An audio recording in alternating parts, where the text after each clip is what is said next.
All right, let's quickly cut across now live to Ranchi, where Mr. Sunil Gavaskar is joining us from. Mr. Gavaskar, thanks so much for joining us again, sir. Great to have you back on the show. Now, first up, before we start talking specifics, this match in particular provided some terrific entertainment for all fans. It had almost everything, some great batting, it had a hat-trick, some good bowling, also some top-notch fielding. So this was really the complete package, wasn't it?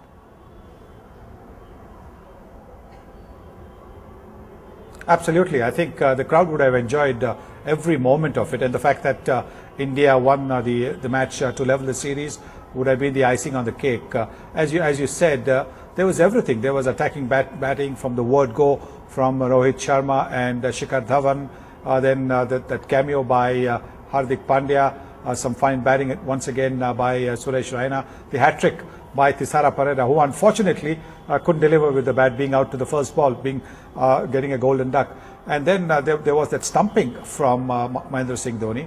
The fielding efforts of both the teams, but particularly the Indian team, the way they covered the ground, the way they threw themselves at the ball, the energy level was incredible to watch. Really, really exciting cricket that was provided today.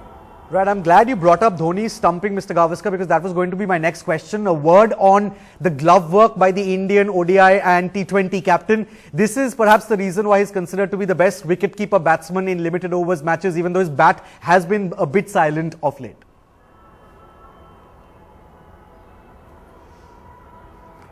You know, he doesn't really get the credit for his wicket keeping because it's not easy to keep wickets when you're also the captain of the team, because you're thinking of bowling changes, you're thinking of field placing. So there could be the odd lapse in concentration, which has happened. And as you get older, I think it does happen. But he's been a terrific wicketkeeper for India. And he doesn't really get credit because his batting overshadows his keeping ability. Look at his record as a wicketkeeper in all formats of the game: Test cricket, 50 overs cricket, and the T20. It's outstanding, absolutely outstanding glove work. And the stumpings that he does it in a jiffy. It's such a blur from the time the ball nestles in his gloves till the bails are whipped off. It's absolutely incredible. Right, Mr. Gavaskar, let's talk about the other perspective, the other side of the coin, really. Now, the Sri Lankans had a golden chance to wrap up what would have been perhaps a big series win if they had won this particular match. Do you think they missed a trick after winning the toss, putting India into bat in such great batting conditions?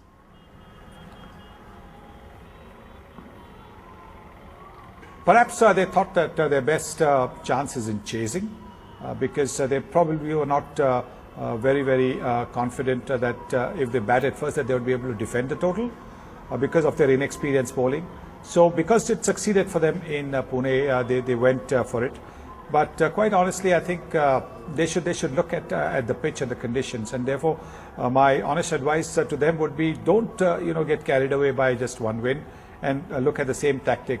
And if they want to win the series, and it will be a real big thing for them, because this is an inexperienced side that they have got, they will have to look at the pitch and then decide, pitch and the conditions, and then decide if they win the toss, whether they should be batting or they should be fielding. Right, let's talk about individual Indian players now, Mr. Gavaskar. Of course, the likes of Shikhar Dhawan, Rohit Sharma, Suresh Raina are all established players. Let's talk about the youngsters like Hardik Pandya and Jasprit Bumrah. What do you make of them?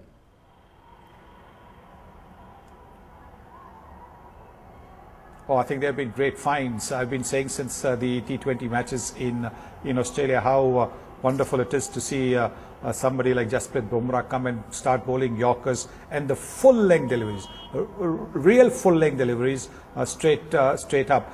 That makes it difficult for batsmen, because at the pace at which he bowls, it makes it difficult for the batsman to get under the ball and loft it for sixes. They might drive him for four, there might be the outside edges and the inside edges which will go, because he's slippery and quick. That could go for boundaries. But the frustrating thing for the captain is when bowlers are continuously bowling length balls or short halfway down the pitch and are being clattered, because then there is no field that you can set. So for Bumrah, because of the full leg deliveries that you bowl, you can place fielders at long off and long on, because that is the arc in which the ball is more likely to go, unless, as I said, there are edges. So he's been outstanding. And Hardik Pandya, I've always felt that he can be an impact player. And I think over a period of time, he will bat higher up the order. At the moment, the Indian batting is such a good batting lineup, a young batting lineup, and he's only 22. Look at the energy that he brings into the field with his fielding. He's looking for to get to the ball. And like I said earlier on, he's fearless. And when I say fearless, it's not the fearlessness of the ball or of the bat. It's the fearlessness of failure. He just wants to be involved there, and he will go out and play his game. If he succeeds, great. If he doesn't, it's not going to be the end of the world for him. And that is so important in today's cricket, and particularly in this format. You're going to be completely fearless of failure. You go out and do your best. It's a short format. You will succeed sometimes, you will fail sometimes. Right, Mr. Gavaskar, what do you make of what Dhoni had to say there, that experimenting is a word that is banned really in Indian cricket? Do you think that perhaps he's stuck with a Hardik Pandya over a Pawan Negi, perhaps because Hardik Pandya seems to be at least a bigger hitter of the ball than Negi is?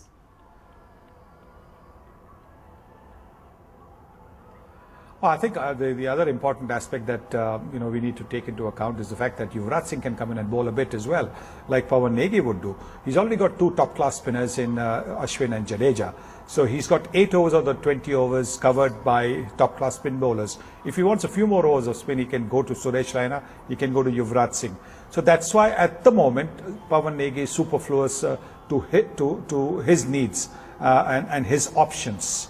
So I think perhaps Negi might have to wait a bit, because I can't see after this game, because the series is in the balance for the final game.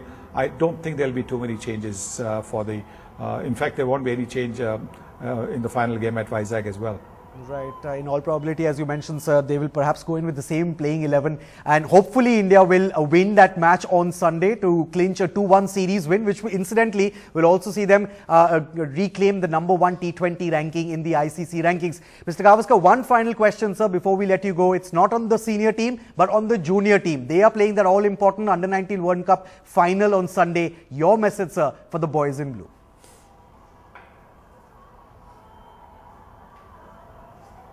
Well, go out and play fearlessly.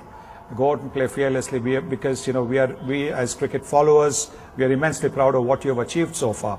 So never mind if you stumble at the final hurdle, but go out and play fearlessly, and I'm sure success will be theirs. And I think all of us should pray just a little bit harder, not just for the youngsters, young Indian team, but also for that one man for whom a World Cup medal has not been there, Rahul Sharad Dravid. I think the young Indian team winning will be what he has missed in his wonderful career.